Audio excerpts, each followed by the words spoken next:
یہ ایک بہت بڑا اور اہم فتنہ جو حیدرآباد میں اور اس کے اطراف میں بہت زیادہ پھیل رہا ہے۔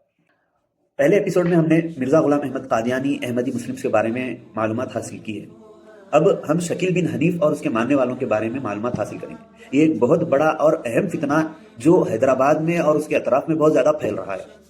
تو یہ جو شکیل بن حنیف کا فتنہ ہے، ان لوگوں کے عقیدے میں ہی گنواتا ہوں۔ سب سے پہلا عقیدہ یہ ہے کہ یہ لوگ مہدی علیہ السلام اور عیسیٰ علیہ السلام جو شکیل بن حنیف ہے اس کو کہتے ہیں، نعوذ باللہ۔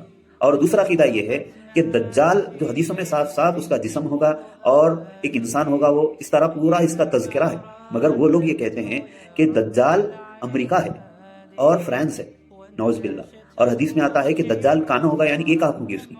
تو یہ لوگ کہتے ہیں کہ جو ایک آنکھ سے مراد ہے وہ سیٹلائٹ ہے۔ کتنی بے بنیادی اور من گھڑت بات ہے۔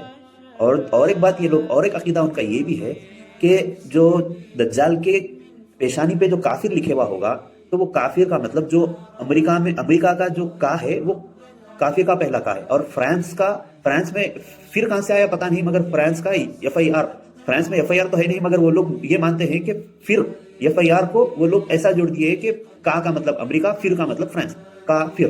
تو ایسے عقیدوں سے ہمارے مسلمان بھائیوں کو گمراہ کرنے کی کوشش چل رہی ہے۔ تو ایسے چیزوں سے بچنے کی کوشش کرے اور نبی کی سیرت کو جاننے کی کوشش کرے، انشاءاللہ ہم ایسے فتنوں سے محفوظ رہیں گے۔ جزاک اللہ۔